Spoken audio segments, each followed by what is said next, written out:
ಬಿಸ್ಮಿಲ್ಲಾಹಿರ್ರಹ್ಮಾನಿರ್ರಹೀಮ್. ನಿಮ್ಮ ಮೇಲೆ ಅಲ್ಲಾಹನ ಅನುಗ್ರಹವಿರಲಿ. ಸೂರೆ ಮುಜಾದಿಲ ಆಯತ್ 11. ಯರ್ಫಇಲ್ಲಾಹುಲ್ಲಜೀನ ಆಮನು ಮಿನ್ಕುಂ ವಲ್ಲಜೀನ ಊತುಲ್ ಇಲ್ಮ ದರಜಾತ್. ನನ್ನ ಹೆಸರು ತನೀಮ್. ನಾನು 4ನೇ ತರಗತಿಯಲ್ಲಿ ಓದುತ್ತಿದ್ದೇನೆ.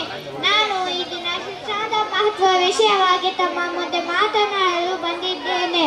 ನಮ್ಮ ಪ್ರವಾದಿಯವರು ನೀವು ಜ್ಞಾನವನ್ನು ಹುಡುಕಬೇಕು ಮತ್ತು ಹೆಚ್ಚಿನದನ್ನು ಕಲಿಯಲು ತಾಳ್ಮೆಯನ್ನು ಹೊಂದಿರಬೇಕು ಎಂದು ಸಾರಿದರು. ಅಲ್ಲಾಹನ ಪ್ರವಾದಿ ಮುಹಮ್ಮದರ ಮೇಲೆ ಬಹಿರಂಗಪಡಿಸುವ ಕುರಾನಿನ ಮೊದಲ ಪದವೇನೆಂದರೆ ಇಕ್ರಾ. ಇದರ ಅರ್ಥ ಓದುವುದು.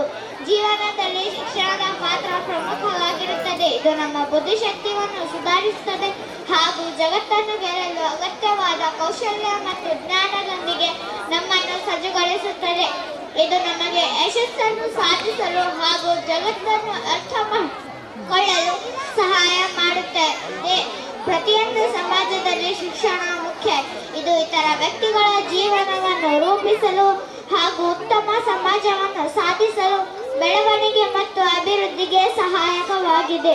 ಆಧುನಿಕ ಸಮಾಜದಲ್ಲಿ ಶಿಕ್ಷಣ ಮುಖ್ಯ. ಇದು ಇತರ ವ್ಯಕ್ತಿಗಳ ಜೀವನವನ್ನು ರೂಪಿಸಲು ಹಾಗೂ ಉತ್ತಮ ಸಮಾಜವನ್ನು ಆಧುನಿಕ ಸಮಾಜದಲ್ಲಿ ಶಿಕ್ಷಣ ಮುಖ್ಯ. ಇದು ಇತರ ವ್ಯಕ್ತಿಗಳ ಜೀವನವನ್ನು ರೂಪಿಸಲು ಹಾಗೂ ಉತ್ತಮ ನಾಗರಿಕನಾಗಿ ಮಾಡಲು ಶಿಕ್ಷಣವು ಅಗತ್ಯವಾಗಿದೆ.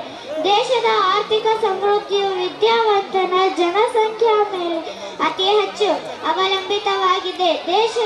ನಮಗೆ ಉತ್ತಮ ನಮ್ಮ ಜೀವನದಲ್ಲಿ ಶಿಕ್ಷಣದ ಮಹತ್ವದ ಬಗ್ಗೆ ಹೇಳುತ್ತಾ ನನ್ನ ಮಾತುಗಳನ್ನು ಮುಗಿಸುತ್ತೇನೆ. ಜಜಾಕಲ್ಲಾಹು ಖೈರ್. ಧನ್ಯವಾದಗಳು. ಅಸ್ಸಲಾಮು ಅಲೈಕುಂ ವರಹಮತುಲ್ಲಾಹಿ ವಬರಕಾತುಹು.